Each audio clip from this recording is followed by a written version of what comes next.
Live from New Delhi, you're watching DD India, India's voice to the world. This is News Hour. I'm Mark Lynn. Namaskar. Coming up in the next hour. Sri Lanka's 17 million voters to decide the fate of 8,800 candidates in 225 parliamentary seats on Thursday. India's External Affairs Minister Jaishankar meets Saudi's Foreign Minister in New Delhi, and the leaders exchange views on regional and international issues, especially on the ongoing conflict in West Asia.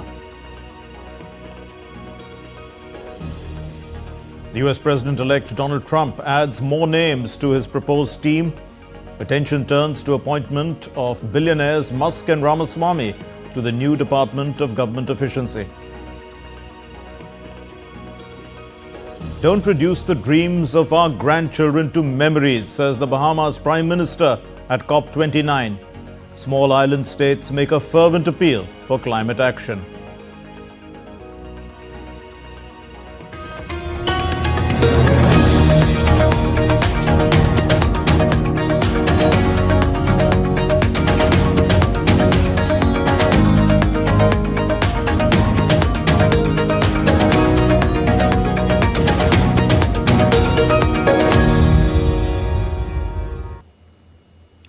India's southern neighbour Sri Lanka goes to snap polls on Thursday.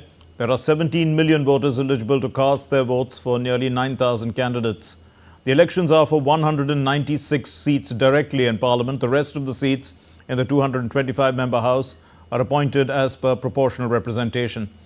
The elections are important as they are expected to completely redefine the political landscape of the island nation. This report provides context.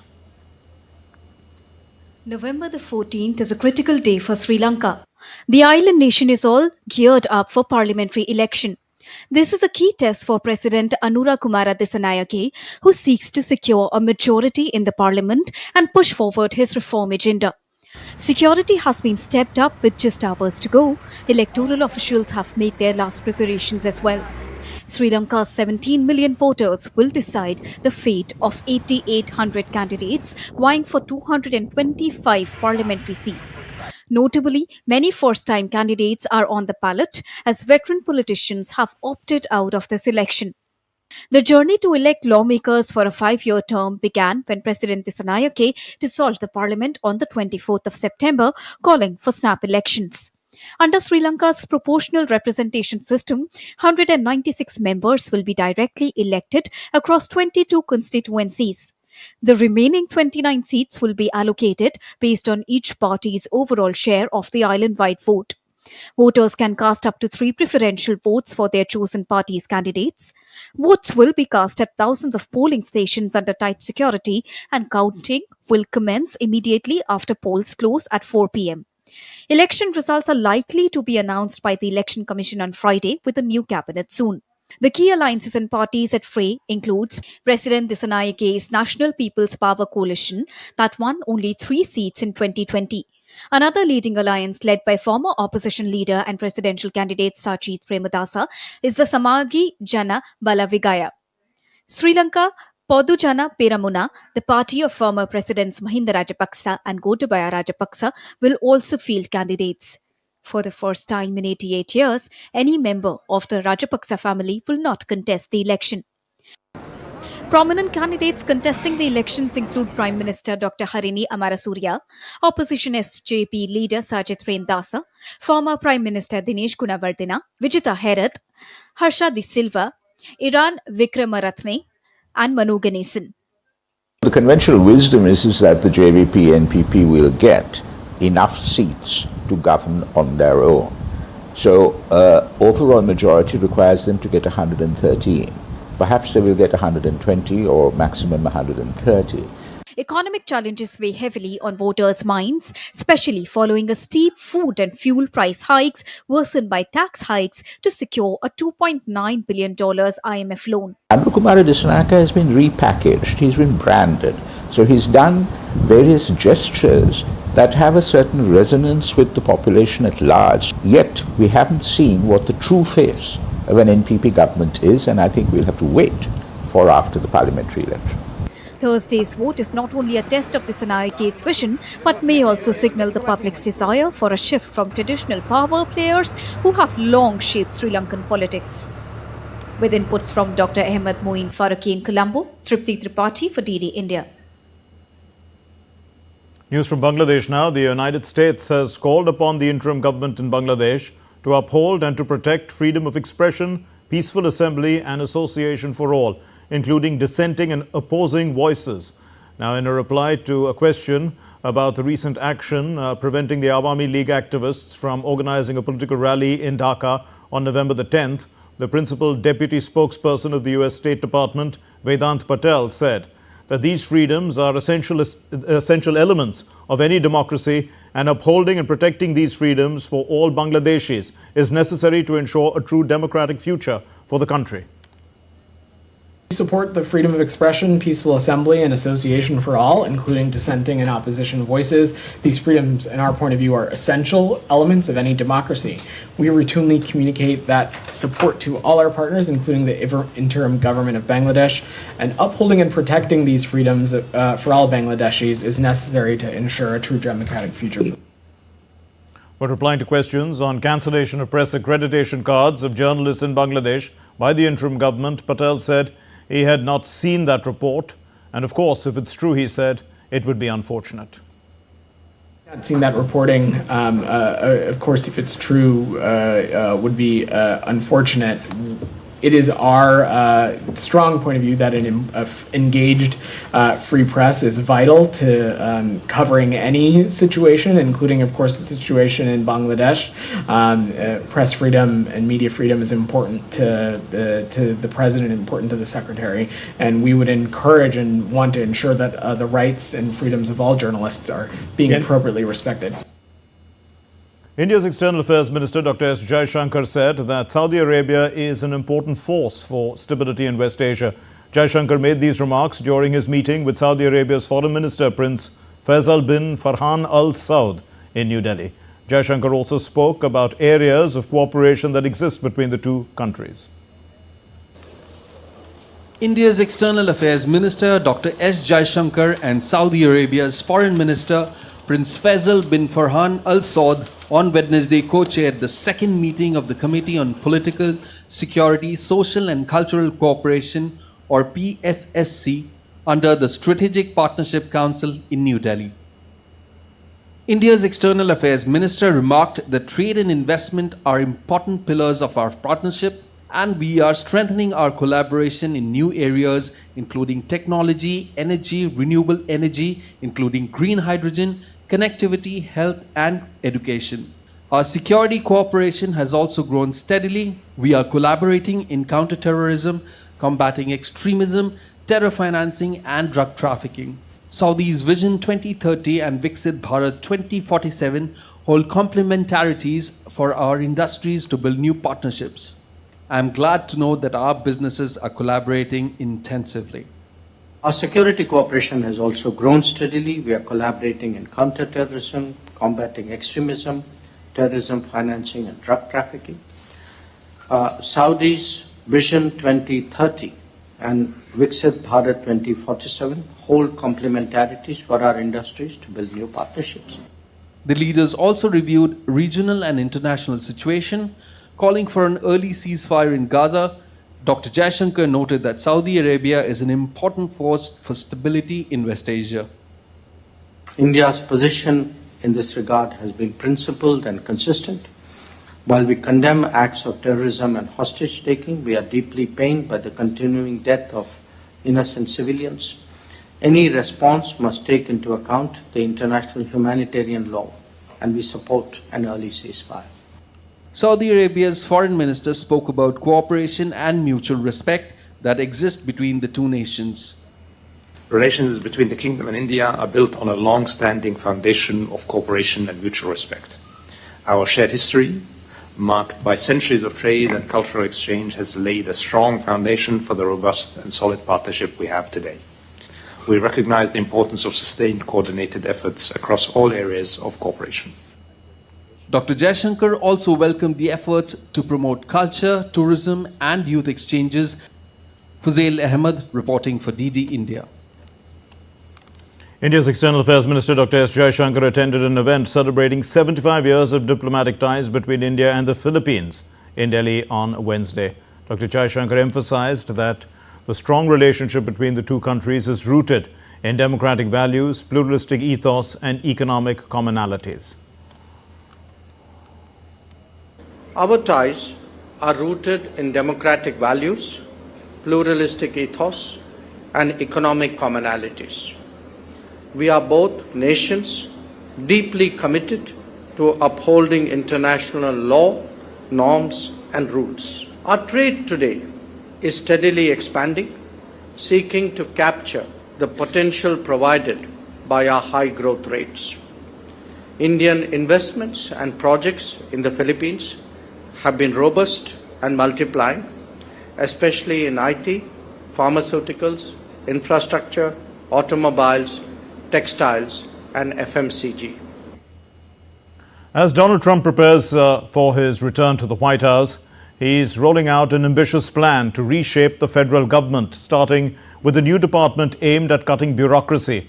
And leading the charge, none other than Elon Musk and Vivek Ramaswamy, two high-profile figures set to redefine efficiency in Washington.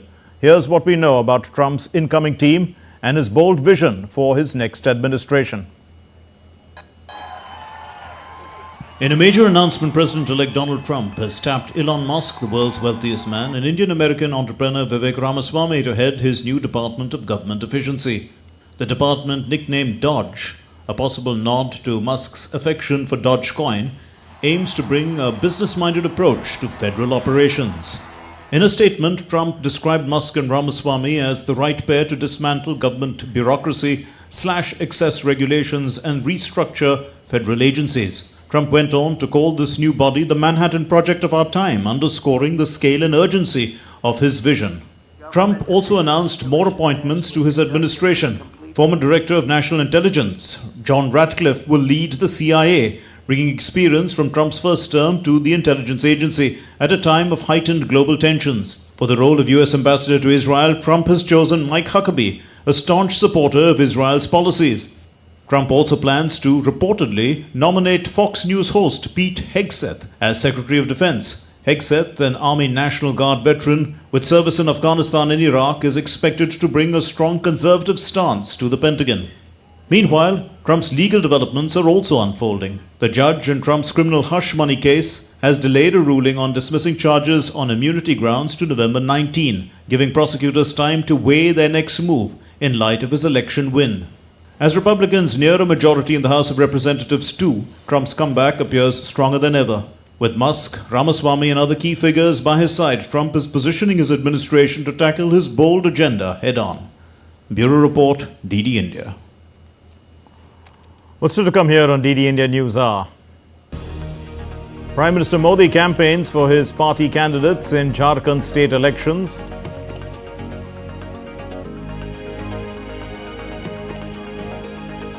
Russia escalates its attacks on Ukraine's capital, Kiev.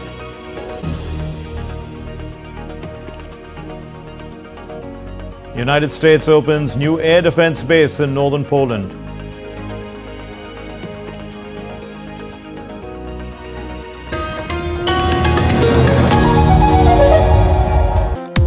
Complex issues, hidden agendas, twists and turns, strategic games.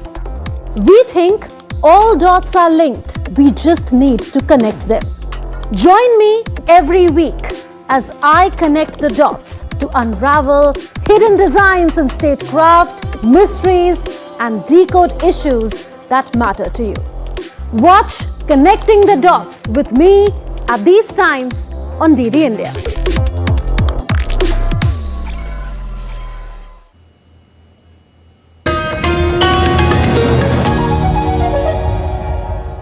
You're watching DD India News Hour. I'm Mark Lynn. To provide a major boost to health infrastructure in the region, India's Prime Minister Narendra Modi laid the foundation stone of the All India Institute of Medical Sciences, Darbhanga, in the eastern state of Bihar, worth more than 1,260 crore rupees. On Wednesday, AIMS, as it's called, will comprise a special hospital, a super specialty hospital for it's also an Ayush block will be there, and medical college, nursing college, among others. Addressing the gathering, the Prime Minister said that the construction of the Darbhanga AIIMS will bring a huge change to the health sector of Bihar. हमारी सरकार देश में स्वास्थ्य को लेकर holistic approach के साथ काम कर रही है। हमारा पहला कदम, हमारा फोकस बीमारी से बचाव पर है। दूसरा फोकस बीमारी की सही तरीके से जांच पर है। तीसरा फोकस है लोगों को मुफ्त और सस्ता इलाज मिले और सस्ती दवाएं मिले। हमारा चौथा फोकस है छोटे शहरों में भी इलाज की बेहतरीन सुविधाएं पहुंचाना, देश में डॉक्टरों की कमी को दूर करना, और हमारा पांचवा फोकस है स्वास्थ्य सेवाओं में टेक्नोलॉजी का विस्तार करना। Well, Prime Minister also dedicated multiple development projects worth around 12,100 crore rupees in Bihar. The development projects comprise health, rail, road, petroleum and natural gas sectors. Well, as Jharkhand prepares for its second phase of elections scheduled for November 20, Prime Minister Narendra Modi addressed an election rally in Sarat and also in Godda. Slamming the Congress party over appeasement politics, the Prime Minister said that the Congress wants to end reservation by spreading hatred in society.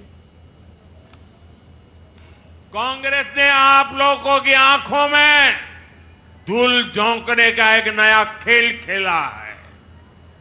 ये लोग अब SC, ST, OBC की जो सामूहिक शक्ति बनी है, ST कहते ही सारा आदिवासी समाज इकट्ठा हो जाता है। एससी कहते ही सारा दलित समाज इकट्ठा हो जाता है। ओबीसी कहते ही सारा पिछड़ा समाज एक हो जाता है। ये सामूहिक शक्ति जो बनी है ना, ये कांग्रेस वाले इसे तोड़ना चाहते हैं।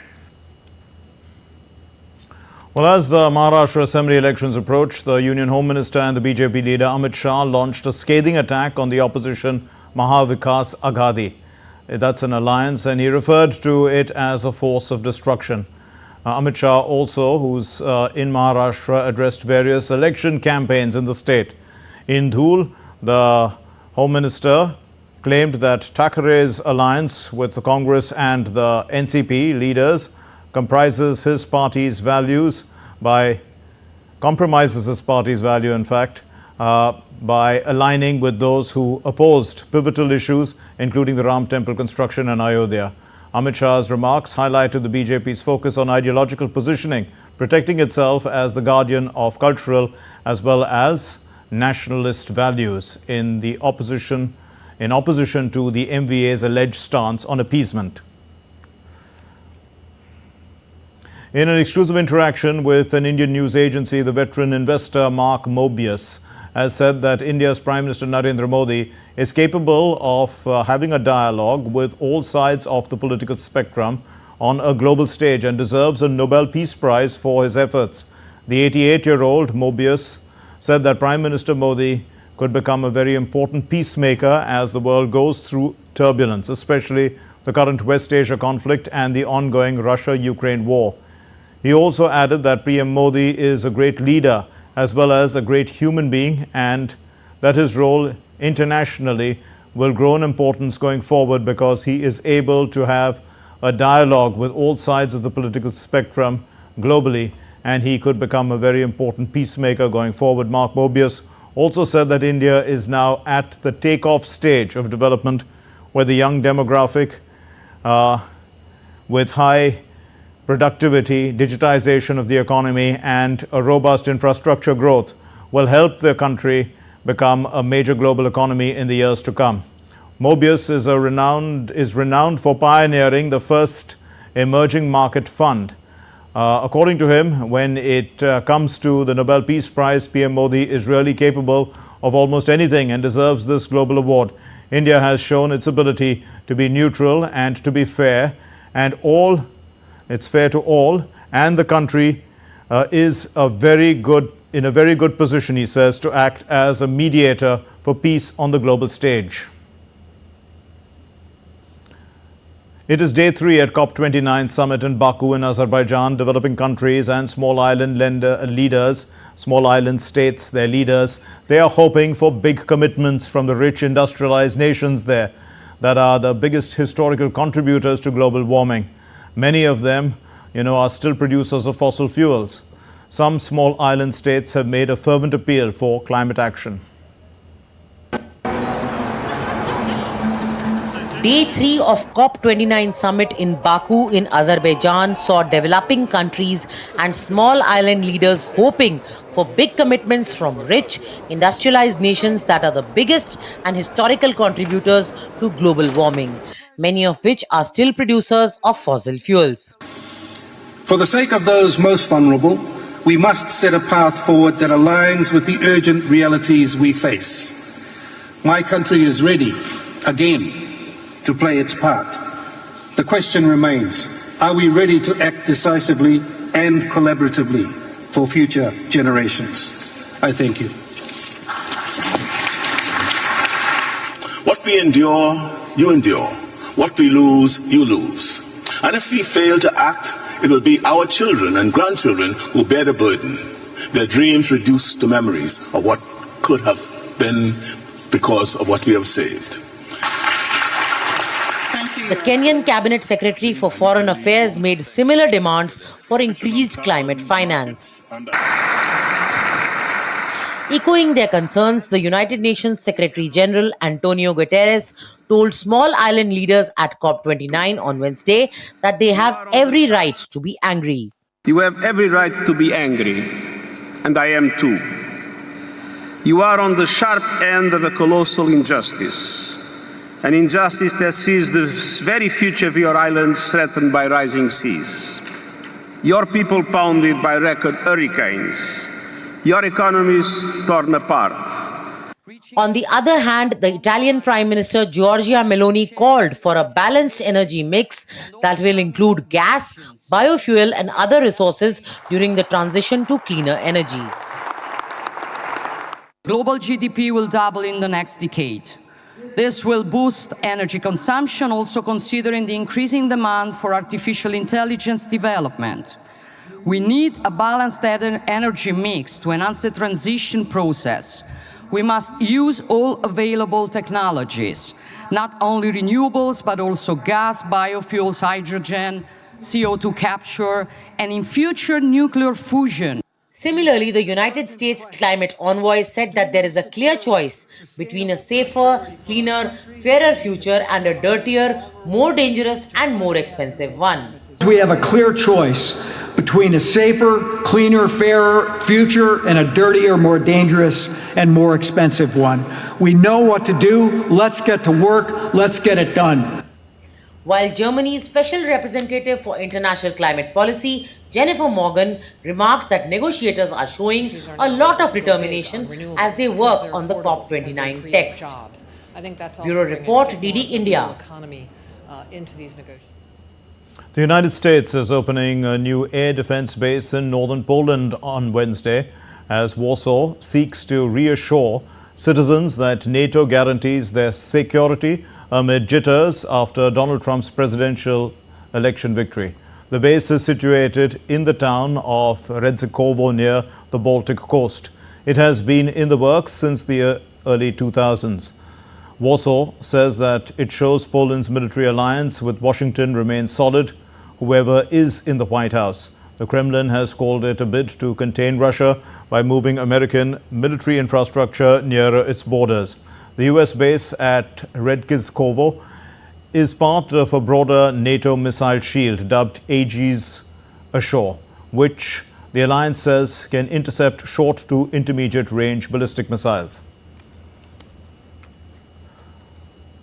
Moving on, Russia intensifies its attacks on Ukraine's capital, Kiev, early Wednesday, launching waves of drones and missiles in its first combined aerial assault on the capital in more than 70 days. Ukraine's Air Force reported intercepting 4 missiles and 37 drones launched by Russia over 8 regions of Ukraine overnight and into Wednesday morning. According to military, the attack involved missiles launched by strategic bombers as well as ballistic missiles. The large-scale bombardment comes at a critical time on the battlefield.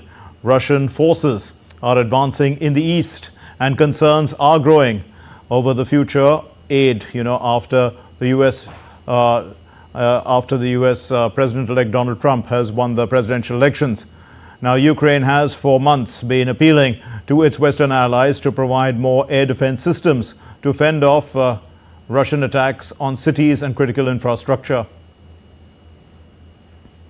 The U.S. Secretary of State Antony Blinken met his Ukrainian counterpart Andrei Sybiha in Brussels on Wednesday. Sybiha told Blinken that the war in Ukraine is at a critical juncture, emphasizing that Ukraine's defense cannot be paused and warning that appeasement will not be effective, especially with North Korean troops now being deployed to assist Russia.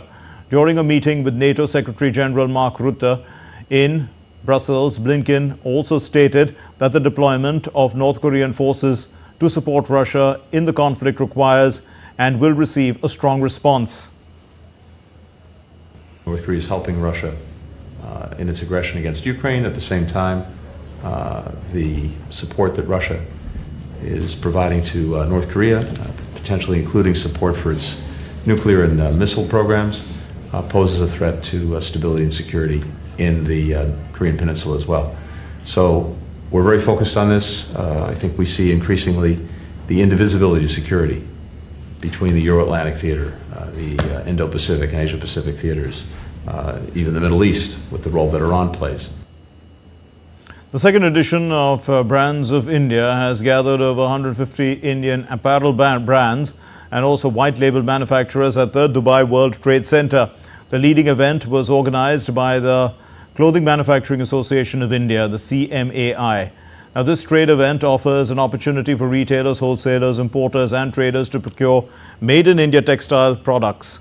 Supported by the India Textile Ministry, the event aims to promote business growth primarily within the Middle East and the North African region.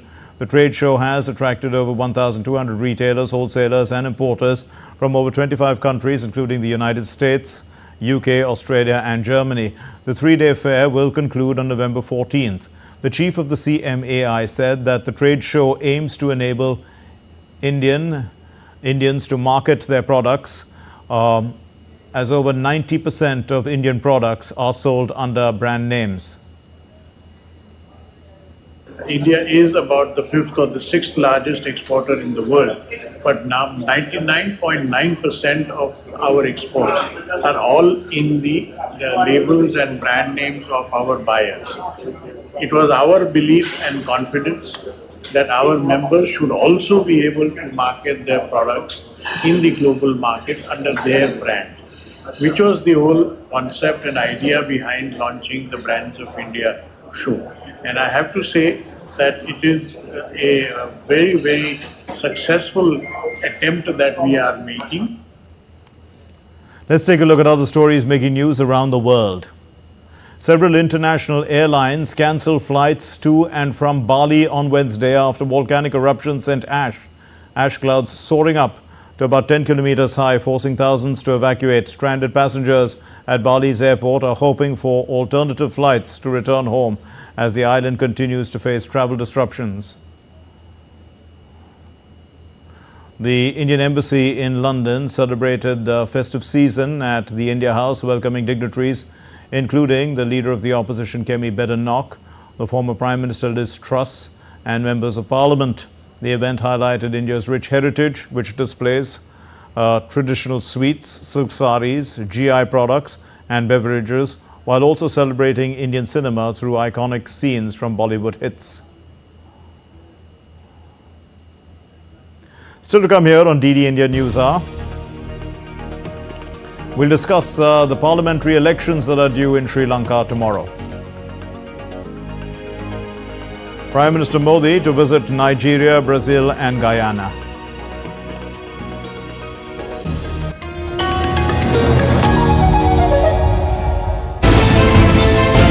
Geopolitics and trade deals. Economic challenges amid development. Hard work and the path to prosperity. It's the economy, always.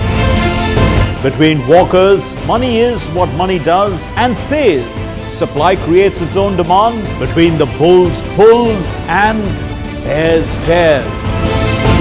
When supply chains globalization and India rises to the podium, we'll get you centered with the economic brief at 8 p.m. every Thursday on DD India.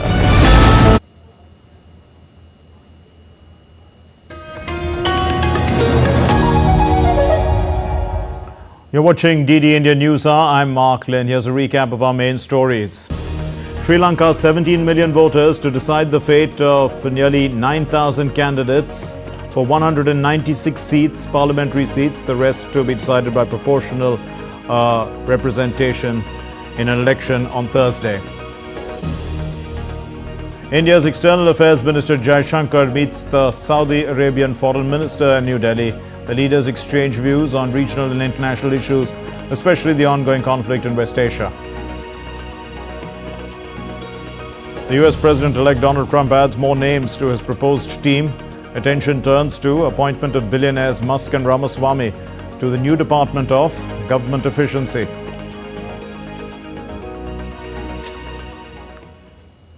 And going back to our top story on the elections that are due in Sri Lanka tomorrow, the parliamentary elections, we are joined by Omar Rajaratnam, who is the co-founder of Factum International Relations Colombo. Mr. Rajaratnam, thanks for being with us. Now, why is this election important, in fact, for President Dissanayake? Also, I mean, what do they want a large majority, for constitutional amendments? Thank you for having me, Marklin. So why is it important for the president is because this, as many analysts have also put it, this is a first-time president who's in Sri Lanka at the moment, and his governance experience has been called to question ever since he was elected to the presidency in September this year. So this election is important because the president is also seeking to consolidate his power and his party's hold on parliament, so he gets a clear mandate, one that is stronger than what he got for his presidency, so he can actually get his implementation plan on the road. Yes, indeed. And Prime Minister Amarasuriya's National People's Power also has a lot at stake in these elections, So does the NPP have the momentum from the presidential election? So as of now, I think to frame it even as the NPP being Prime Minister Harini Amarasuriya's party, we'll also need to add that it is also the party that the president represents. Right. Yes, it's an extension of the JVP, which really forms the bedrock of the NPP as well. So in that case, it will probably, for the voter, but also for the larger part, would be fairly a mistake to demarcate the two parties as of now, because they've actually come together to be able to seek a common mandate. But we also fully understand that the trajectory of both the parties, with JVP being more left-leaning and the NPP projecting itself as a more neo-left or a more progressive front, tomorrow will be fairly key. But it's also something that both parties are confident, or both coalitions are confident, that they will win comfortably. Mr. Rajaratnam, also in the dissolved parliament, Disanayake's JVP had only 3 MPs. And, the Rajapaksas are not in contention this time around, though their parties are contesting. Are we likely to see lots of new faces? I mean, is this like a new political start for Sri Lanka in a sense? That's the ambition really of voters as well, and the aspiration too, that this could be a political start, because many of the old brigade, if you like, have either chosen not to contest or know that they're not going to have a chance winning landslide in these elections like they've done the last time. So you're absolutely right, Martin, that there are a lot of new faces contesting this election, but that also gives the voters of Sri Lanka fairly fresh hopes that, they'd be able to have their voices heard a lot better than what it has been over the past 70 plus years. And the fact that the voters are also wanting to give a better chance to these youngsters who have been seeking their mandate is fairly promising. So in this largely new political arena that would come about, the economy will still remain the key issue, isn't it? After all, the movement to remove Gotabaya Rajapaksa was because of the economy. Then you have the IMF loan, you have China's interests. How much has the economy turned around, in fact, since the ouster of Rajapaksa? I mean, the economic turnaround, I think, but also I'm very careful calling it a turnaround yet, because we are still far away from where it needs to be a turnaround. Of course, as a country, we are making progress towards that turnaround. And there is no question that since the Rajapaksa ouster, that the economy has been getting back on track, because there is also a lot less room for any of the irregularities in terms of policy implementation that the Rajapaksas were very well known to follow. The absence of that is something that is very welcome. So economy is going to be pretty important, but it's also not going to be an easy path both for the president and the NPP government as they are elected, hopefully to power tomorrow. Right. But it is also something that they're fairly confident that they'd be able to skim through, because, like you also initially put it, they've only had 3 ministers, rather 3 MPs in the previous parliament. But that also is something that they've brought into the cabinet in the last 1 month or so. They've been running the entire country on a cabinet of about 3 parliamentarians, who were really the president, the prime minister, and Minister Vijay Dahera. Those 3 have been really holding forth. So there is a lot of hope that, with more seats being won, they would be able to also look at an economic turnaround, as we always. So the momentum is with the NPP, but Wickramasinghe is also in the fray, and many would credit, him with filling in the gap and trying to restore some sort of stability in the country. I mean, does he also have some sort of a positive goodwill in the country? I mean, the goodwill that the former president had, I think I'd refer to the election results in September, what level of goodwill the people actually had for him, because, despite being framed as the man who brought in stability, and despite a campaign that also ran on it, the people still have voted him out. Having said that, he will remain a very influential political and economic voice in whatever Sri Lanka's trajectory towards a turnaround is going to be. But I don't believe that is going to be something that will see him return to power on an elected vote. Okay, we'll leave it there. Thank you very much, Omar Rajaratnam, the co-founder of Factum International Relations, Colombo. Thank you for joining us, and all the best for the elections tomorrow. Now, Prime Minister Narendra Modi will be embarking on a 3-nation visit on Saturday. The Foreign Secretary Vikram Misri, while briefing the media, said that the Prime Minister's visit to Brazil is for the 19th G20 summit to be held on November 18 and 19. Honorable Prime Minister Shri Narendra Modi will be embarking on a 3-nation visit on Saturday, the 16th of November. He'll go to Nigeria, to Brazil, and to Guyana. The visit to Brazil is for the 19th G20 summit that's being held on the 18th and 19th of November. This is the Prime Minister's 3rd official visit to Brazil. This particular G20 summit is also going to be a very special summit, because it will be the first time that the African Union will take its place in the G20 grouping as a member.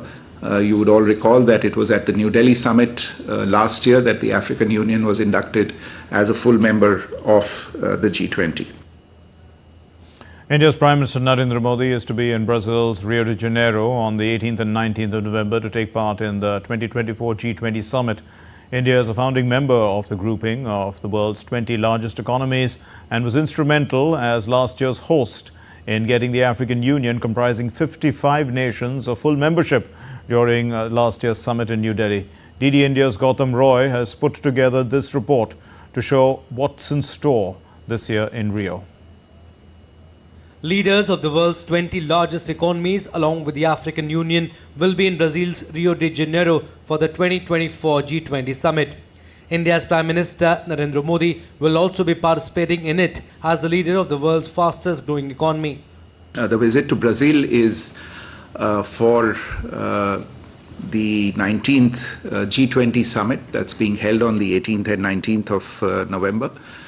This is the Prime Minister's third official visit to Brazil. This particular G20 summit is also going to be a very special summit because it will be the first time that the African Union will take its place in the G20 grouping. India's G20 Sherpa Amitabh Kant has told DD India that the PM will be playing a constructive role in taking New Delhi's G20 agenda from last year as host forward. He will also help Brazil pursue its objectives of eliminating hunger and poverty, sustainable development and reform of global governance institutions forward, with emphasis on global economic growth and sustainable development. The Prime Minister will focus on a range of issues concerning the global South, and the challenges relate to driving growth, balanced, sustainable, inclusive growth. And the challenge is that the global growth is slowest at the turn of the century. Let's understand what is G20. This will be the 19th summit of the G20 leaders, a grouping which came together after the 1999 Asian financial crisis. Finance ministers and heads of central banks of member countries met in the following years. In 2007, when the global financial crisis hit, the grouping was elevated to the level of heads of state and government. The first G20 summit took place in 2008 in Washington, D.C. G20 statements and decisions are non-binding upon members and follow a consensual approach. Over the years, the G20 has gone beyond financial matters to also deliberate and act to achieve sustainable development goals and further the cause of global peace. Last year, despite tremendous challenges, the New Delhi Declaration was brought on the first day of the summit with consensus on the Ukraine conflict. This year, while this conflict remains unresolved, the West Asian conflict has come up as another formidable challenge. This will be a complex issue. There will be many more challenges. We struggled with it. We did about 300 hours of negotiation on one para of Russia-Ukraine. We failed 16 times but arrived at a consensus on the Russia-Ukraine war, where even the United Nations has not been able to arrive at a consensus so far. The upcoming change of guard at the White House could also become a factor during the deliberations due to President-elect Donald Trump's MAGA agenda, which is centered on high tariffs and climate change denial.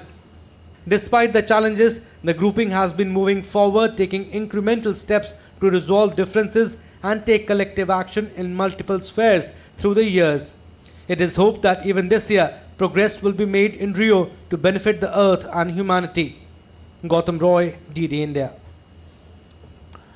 The International Conference on Cyber Law, Cybercrime and Cybersecurity started in New Delhi, running from November the 13th to the 15th.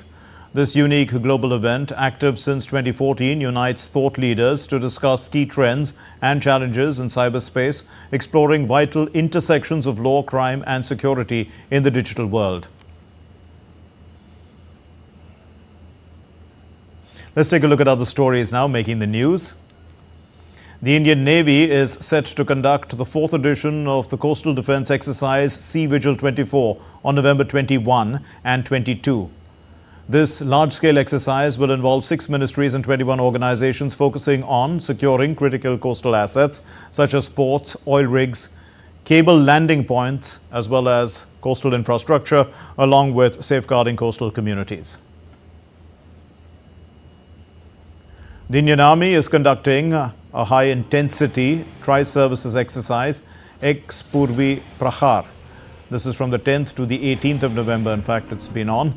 And this is in the forward areas of Arunachal Pradesh. And the large-scale joint exercise. It aims to hone the combat effectiveness of the Indian Army, Navy and Air Force in executing integrated joint operations in the challenging mountainous terrain, thereby enhancing inter-service coordination and operational readiness.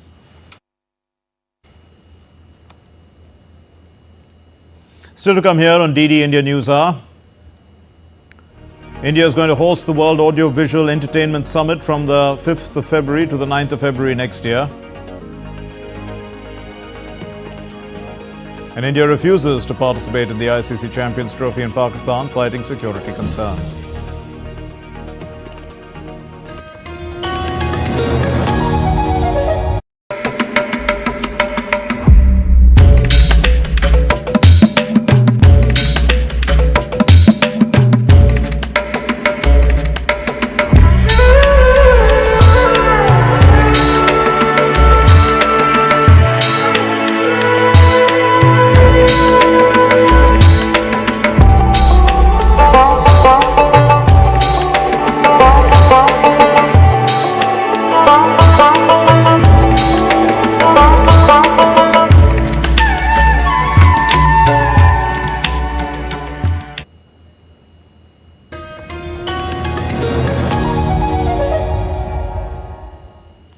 You're watching DD India News Hour. I'm Mark Lin.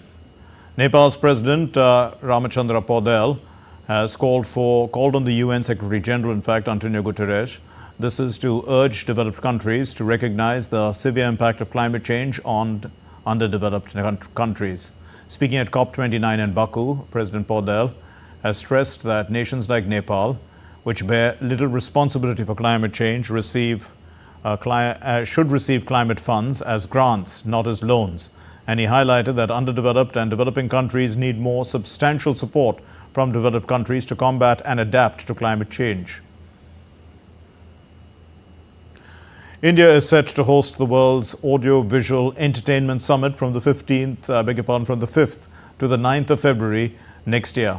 Speaking at the India Game Developers Conference in Hyderabad on Wednesday, Sanjay Jaju, who is the Secretary in the Ministry of Information and Broadcasting, said that game development is an important economic activity which can generate employment. We all consider game development as a very important economic activity, the activity which has huge employment potential, and in the global media and entertainment pie. And now we are going to go across live. We are getting these visuals in from Washington, D.C., as the White House, in fact, where President Joe Biden is welcoming back to the White House, in a sense, President-elect Donald Trump. We do remember that Joe Biden, in fact, is the successor of Donald Trump, and he's also the predecessor of Donald Trump.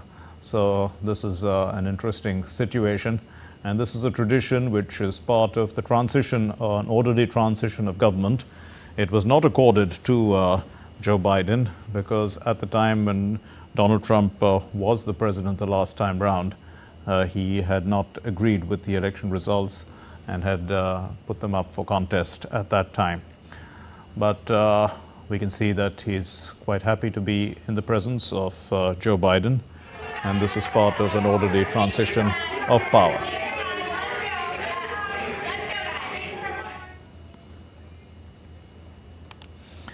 And now updates from IFFI 2024. 15 films will be competing for the coveted Golden Peacock at the 55th International Film Festival 2024. This year's lineup features a rich mix of 12 international and 3 Indian films. 3 Indian films include The Goat Life, Article 370 and Rav Sahib. Each film, in fact, is selected for its unique perspective, voice and artistry.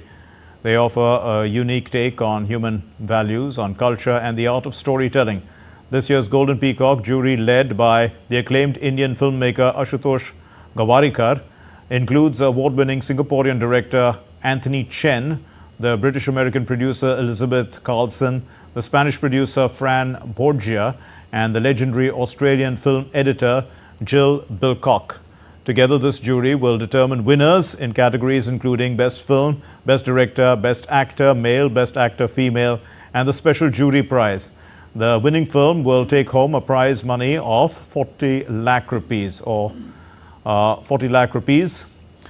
And that will be along with one of the festival's top honors. You're watching DD India News Hour. Time now for the sports news. India has declined to participate in the 2025 ICC Champions Trophy in Pakistan because of security concerns. India's stance recalls how Nawab Pataudi had criticized the sharing of the 1987 World Cup with Pakistan. He had argued then that India, with its superior infrastructure and fan base, could have hosted the event alone, viewing Pakistan's inclusion as a result of lobbying rather than any practical need. India has taken a firm stance against travelling to Pakistan for the ICC Champions Trophy 2025, citing serious security concerns. The decision reflects a long-standing apprehension about Pakistan's ability to provide adequate safety for international players, concerns that were amplified in 2009 when masked terrorists attacked a bus carrying Sri Lankan cricketers to Lahore's Gaddafi Stadium. This tragic incident was among the darkest days in cricket, marking the first time since the 1972 Munich Olympics that sports players were specifically targeted. Pakistan, as host of the 2023 Asia Cup, had already faced India's refusal to play within its borders. This prompted a hybrid model, with India's matches held in Sri Lanka. As the Champions Trophy approaches, the ICC may again consider a multi-country format or perhaps move the tournament entirely. The UAE and South Africa have emerged as possible alternative venues. The current security concerns echo sentiments expressed decades earlier by Nawab Pataudi, who questioned the decision to share hosting rights with Pakistan for the 1987 Cricket World Cup. Pataudi argued that India, with its superior infrastructure, resources, and ability to guarantee packed stadiums, could have easily hosted the tournament alone. He suggested that Pakistan's involvement stemmed more from the sympathetic lobby within the ICC that influenced India's representatives to share the hosting rights. India's current decision to not travel to Pakistan for Champions Trophy is rooted in these lessons of the past. India's position emphasized that international cricket's safety cannot be compromised, something the ICC must consider as it weighs options for the 2025 tournament. Sports Desk, DD India.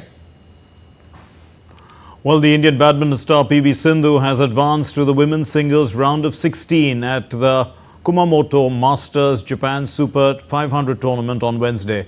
Sindhu defeated Thailand's Busanan Ongbarungpan in a swift match, winning 21-12 and 21-8 in just 38 minutes, and she entered the round of 16. On the other hand, Lakshay Sen had a disappointing defeat against Malaysia's Leong Jun Hua, and he lost 22-20, 17-21, 16-21, winning the first game, despite taking the first game of the match. Now, Lakshay's journey came to an end in the first round after losing that match against a lower-ranked opponent. Well, that's all we have for you tonight, but let's take a look at these breathtaking visuals of celebrations of light and the devotion at the Delhi Deepotsav 2024, with the Vasudev Ghat glowing under the light of over 3.5 lakh or 350,000 lamps. The evening's beauty was amplified by mesmerizing laser and drone shows.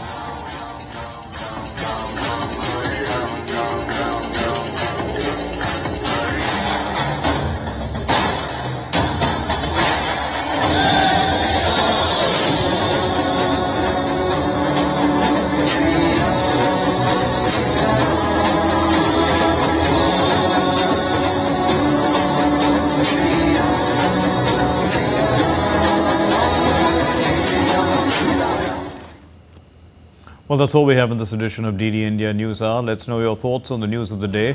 For those of you on the go, you can get all the latest news and updates from India and across the world on the DD India mobile app. The app is available both on Android and iOS platforms. Scan the QR code and download it. We'll be back with more news as it breaks here on DD India. I'm Mark Lynn from all of us here in Delhi. Thanks for watching DD India News Hour. Namaskar.